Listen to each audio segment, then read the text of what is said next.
사랑하는 성도 여러분, 오늘도 하나님의 은혜와 하나님의 축복이 저와 여러분들의 삶의 자리에 늘 함께 하실 수 있기를 주님의 이름으로 간절히 축원합니다. 우리가 오늘 기록되어져 있는 출애굽기 30장 17절로 38절에 기록된 말씀을 통해서 하나님이 주시는 축복의 메시지와 언약의 약속들을 우리가 말씀을 통해서 살펴보기를 원합니다. 출애굽기 30장에 기록된 메시지는 성막에 필요한 성물들을 만들어라 하나님이 명령하는 것으로 시작됩니다. 어떤 종류의 성물이 있는지, 그 성물이 주는 영적 의미는 무엇인지, 재료는 무엇인지, 그 재료가 의미하는 영적인 삶의 자리는 무엇인지, 그러한 것들을 살펴보면서 우리의 신앙생활과 우리를 부르시는 하나님의 부르심의 축복과 은혜가 무엇인가 하는 것을 우리가 살펴보고 있습니다. 특별히 우리가 어제 기록되어져 있는 메시지를 통해서 향로를 놓는 제단에 대한 메시지를 우리가 살펴보았습니다. 그 재료는 조각목, 씨띠나무라고 불리우는 이스라엘의 보잘것없는 나무가 재료였다라고 말씀을 드렸습니다. 그 조각 하나하나 아무것도 쓸모없는 그 조각들이 모여 아름다운 제단의 형태로 변화되기 시작합니다. 그것은 바로 교회를 의미하기도 합니다. 한 사람 한 사람은 부족하고 보잘것없지만 그러나 한 성도 한 성도, 한 영혼 한 영혼이 모여 하나님의 사역을 감당하고 하나님의 공동체를 이루게 되면 바로 이 조각목처럼 금 향로의 모습처럼 아름다운 제단으로 변화될 수 있는 것, 이것이 바로 하나님께서 우리에게 이 성물의 재료와 성물의 모습을 통해서 보여주고 있는 영적인 의미입니다. 오늘은 계속해서 물두멍이라고 하는 성물을 살펴보고 하나님께서 또 예배에 필요한 향을 만드는 것, 하나님께 드려지는 향을 만드는 규례에 대한 메시지를 우리가 함께 나누어 보기를 원합니다. 첫 번째로 오늘 기록되어져 있는 18절의 메시지를 살펴보면 너는 물두멍을 노스로 만들고 그 받침도 노스로 만들어 씻게 하되 그것을 회막과 제단 사이에 두고 그 속에 물을 담으라. 회막과 제단 사이에 두라. 어떤 회막과 제단을 의미하는 것입니까? 바로 성소에 들어가기 전, 그리고 희생의 제물이 드려졌던 번제단의 바로 그 중간, 그곳에 하나님께서 물두멍을 놓으라 이렇게 말씀하십니다. 여러분들이 오늘 본문에 기록된 메시지를 잘 살펴보면 20절에 기록된 메시지를 살펴보면 그들이 회막에 들어갈 때에 물로 씻어 죽기를 면하라. 제단에 가까이 가서 그 직분을 행하여 여호와 앞에 화제를 살을 때에도 그리하라라고 성경은 기록합니다. 그러니까 오가며 나오며 그들은 항상 물두멍에서 손발을 수족을 씻으라 하나님의 명령에 순종합니다. 그 명령에 불순종하면 그 어떠한 대제사장도 성막 안에서 죽임을 당하게 됩니다. 여러분 오늘 본문에 기록된 메시지를 잘 살펴보면 여러분 어떤 메시지가 기억이 납니까? 저는 창세기에 기록되어져 있는 선악을 알게 하는 나무를 먹지 말라, 먹는 날에는 정령 죽으리라 하나님 이렇게 명령하신 메시지가 생각이 납니다. 손 한 번 씻지 않았다고?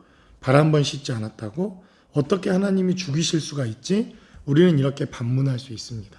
그러나 하나님께서 예배하는 자들, 하나님께 예배하는 자들, 하나님을 예배하는 자들이 반드시 지켜야 할 규례를 이렇게 명령하신 것은 하나님의 약속과 언약을 따라 우리가 철저하게 하나님의 말씀의 법칙을 가지고 예배하며 하나님 앞에 나오기를 하나님은 우리에게 고대하시며 원하시고 있다는 것입니다. 오늘 본문에 기록된 물두멍을 만드는 재료가 대단히 중요합니다. 그것은 놋이라 이렇게 말합니다. 성경에 기록되어져 있는 놋이라고 하는 재료는 두 가지의 의미를 동시에 내포하고 있습니다. 놋은 죄를 상징합니다. 그래서 이 놋이 등장하는 곳에는 죄와 우리의 허물과 인간의 연약함이 등장을 합니다. 대표적인 장소가 어디입니까? 민수기 21장에 기록되어져 있는 놋뱀 사건입니다. 광야에 나와 이스라엘 백성들은 여전히 하나님 앞에 또 불순종하고 하나님 앞에 원망하며 하나님의 삶의 자리를 자신의 삶의 자리로 돌리지 못하고 불평과 불만으로 하나님께 범죄하게 됩니다. 그때 하나님께서 불뱀을 이스라엘 백성들 가운데 놓아 많은 사람들이 불뱀에 물려 더 많은 고통과 어려움 가운데 시달리게 됩니다. 그때 하나님은 모세의 기도를 들으시고 모세에게 명령하여 놋뱀을 장대 끝에 달라. 그리고 그것을 바라본 자들마다 그들은 살 것이다. 이렇게 말합니다. 뱀에 물려있는 이스라엘 백성들이 또 그 뱀을 상징하는 놋으로 만든 뱀을 보았을 때 살게 될 것이다. 이것은 바로 요한복음 3장 16절에 기록된 메시지입니다. 인자도 그와 같이 라고 말합니다. 바로 하나님께서 놋뱀처럼 장대에 매달리셔야만 인간의 모든 죄악과 허물이 사해진다고 하는 메시지가 민수기 21장에 기록됩니다. 그리고 이 놋이 등장하는 또 다른 메시지가 있는데 앞으로 우리가 출애굽기 38장에 기록된 바로 이 놋 거울, 이스라엘 백성들이 출애굽하면서 가지고 나왔던 놋 거울, 바로 그것이 물두멍을 만드는 놋의 재료가 되었다는 것입니다. 그래서 놋은 우리의 죄악을 보고 우리의 허물을 보고 여인들이 놋으로 거울을 삼았다고 하는 것은 자신을 단장하고 자신을 꾸미고 자신의 얼굴을 살피는 이러한 용도로 사용되는 것이 바로 놋거울입니다.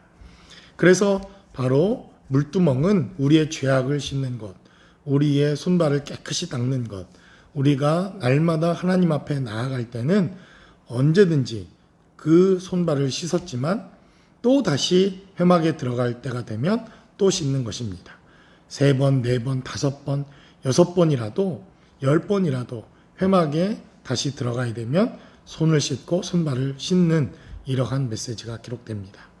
바로 그것은 하나님을 만나러 들어가는 우리의 삶의 자리에 죄를 고하고 우리를 살피고 우리의 연약함들을 되돌아보는 것, 이것이 바로 물두멍이 하는 역할이더라. 성경은 이렇게 말씀합니다.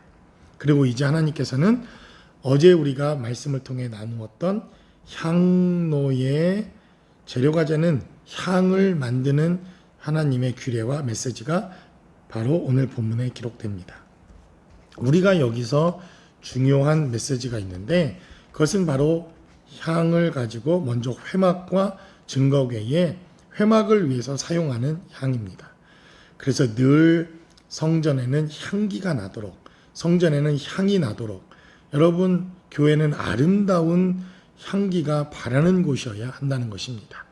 하나님의 성전은 아름다운 향이 있고 아름다운 향기가 있고 바로 악취가 나게 되면 하나님은 그 성전의 회막을 거룩하다 이렇게 말씀하지 않는 것입니다. 여러분, 하나님의 교회들이 너무나도 악취가 나는 정말 세상과 별다를 바가 없는, 아니 오히려 세상보다 더 못한 이러한 교회의 모습들, 공동체의 모습들 때문에 우리는 마음 아프고 가슴 아파합니다.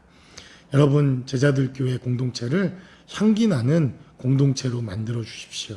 이것이 우리가 해야 하는, 그리고 이 향을 바르는 목적이 그곳에 있다는 것입니다. 25절에 기록된 대로 그것으로 거룩한 관유를 만들되 향을 제조하는 법대로 향기름을 만들지니 그것이 거룩한 관유가 될지라 너는 그것을 회막과 증거궤에 바르라 이렇게 말합니다.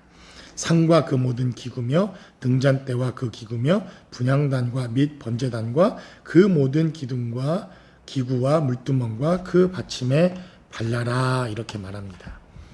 바로 향기 나는 공동체, 향기 나는 성전, 향기 나는 회막, 이것이 하나님께서 우리 공동체에 바라는, 하나님의 교회들에게 바라는 이러한 메시지라는 것입니다. 그리고 이제 32절로부터 38절까지 이 향기를 사람에게 바르지 말라 이렇게 말합니다. 여러분, 오직 하나님만이 이 기름을 받으실 수 있는 것입니다. 그렇다면 여러분 생각나는 메시지가 있습니다. 32절에 사람의 몸에 붓지 말며 라고 말하며 38절에 냄새를 맡으려고 이거와 같은 것을 만드는 모든 자는 그 백성 중에서 끊어지리라. 그러나 여러분, 이 기름 부음을 받은 자가 있습니다. 향유의 부음을 받은 사람이 있습니다. 예수님께서 마리아가 깨트린 옥합의 향유를 받으셨습니다. 하나님이시기 때문에 그분이 아름다운 향기를 받으셨다는 것입니다. 그래서 성경 어디에도 그 누가 이 향유를 몸에 발랐다고 하는 이러한 메시지가 성경에 기록되지 않습니다. 하나님의 방법대로 하나님만이 바로 이 향유의 기름 부음을 받으시고 향기 나는 하나님이 되실 수 있다고 하는 사실을 성경은 우리에게 말씀합니다. 그러므로 여러분, 우리가 향기 나는 사람이 되길 원하십니까? 하나님께 가까이 가십시오. 우리가 아름답고 거룩한 향기를 바라는 사람이 되길 원하십니까? 그렇다면 하나님을 가까이 하십시오. 그러면 하나님이 주시는 아름다운 향기가 우리의 삶을 통해서 통로로 전달되어질 것입니다.